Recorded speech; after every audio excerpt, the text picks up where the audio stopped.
ইসলাম শিখিয়েছে শেষ নিঃশ্বাস পর্যন্ত তোমাকে লড়ে যেতে হবে। এই পৃথিবীতে কেউ কাউকে জায়গা করে দেয় না, জায়গা করে নিতে হবে। এই পৃথিবীটা the life is not a bed of roses, এটা ফুল বিছানো কোনো ফুল সজ্জা নয়, এটা কণ্ঠকাকীর্ণ। কেউ আপনার স্পেস করে দিবে না, কেউ আপনাকে সুযোগ করে দিবে না, কেউ আপনার জায়গা করে দিবে না, বরং আপনি জায়গা করে নিলে টাইনা নিচে নামা। কথা বলেন। এজন্য কখনো অলসতাকে স্থান দেয়া যাবে। রাসূল বাত্তালি দুক্কানু শয়তান, অলস মস্তিষ্ক শয়তানের আড্ডা। অলস যদি কেউ থাকে এটারে টেনে বেঁধে কাজে নামাবে, পারা যাবে? আলহামদুলিল্লাহ লক্ষ্মীপুরে এরকম অলস ছেলে পেলে নেই আছে। আমরা আজকে অলসতাকে নো বলে যাবে মাহফিল থেকে। অলসতাকে আমরা কি বলবো? আওয়াজ করে বলতে হবে। অলসতাকে কি বলবো আমরা?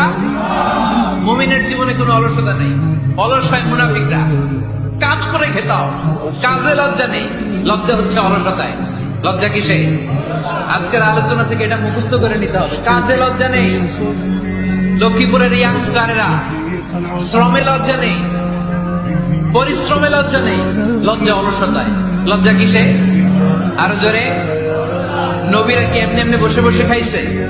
কঠিন পরিস্থিতিতেও নবীরা পরিশ্রম করে উপার্জন করা লেগেছে, ঠিক কিনা? সাইয়েদনা মারিয়াম আলাইহিস সালাম, যার নামে আল্লাহ তাআলা কোরআনে একটা সূরা দিলেন, উনি পৃথিবীতে এমন একজন মহিয়সী নারী, যেই নারীর গর্ভে, যেই নারীর পেটের ভেতরে স্বামীর স্পর্শ ছাড়া সন্তান দিয়েছে কে?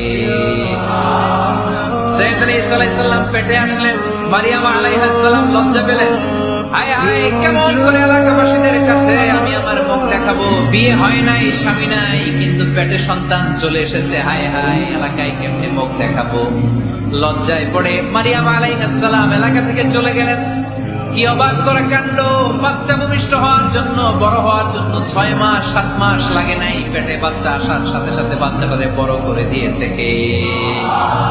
সাইয়েদাতুনা মারিয়াম আলাইহিস সালাম এবার বসে বললেন, বুঝতে আরম্ভ করলেন প্রেগন্যান্সির পেইন উঠেছে।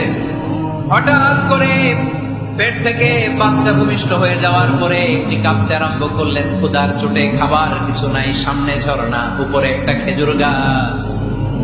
সাইয়েদনা ঈসা আলাইহিস সালামকে কোলে নিয়ে মনে মনে ভাবে, হায় রে, কেউ যদি একটু খেজুর পেড়ে দিত, এই ক্ষুধার মুহূর্তে আমি খেজুরকে পেটের ক্ষুধা নিবারণ করতাম।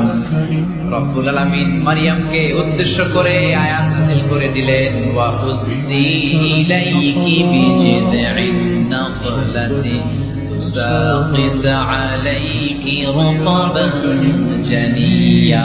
কোরআন সাক্ষী। হুজ্জি ইলাইকি বিজিদঈন নাখলা, এর মানে হচ্ছে মারিয়াম কেউ পেড়ে দিবে না, একটু কষ্ট করে হাতটা উঁচু করে খেজুরের ডালা ধরে ঝাঁকুনি মারো, টসটসে কাঁচা পাকা খেজুর নিচের দিকে পড়বে, তারপর তুমি তুলে খাবে। সুবহানাল্লাহ পড়ে। আল্লাহ চাইলে অটোমেটিক্যালি কারামাত হিসেবে খেজুরগুলো নিচে ফেলতে পারতেন না? কথা কন। খেজুরগুলো অটোমেটিক্যালি নিচের দিকে পড়ছে? পড়ে নাই।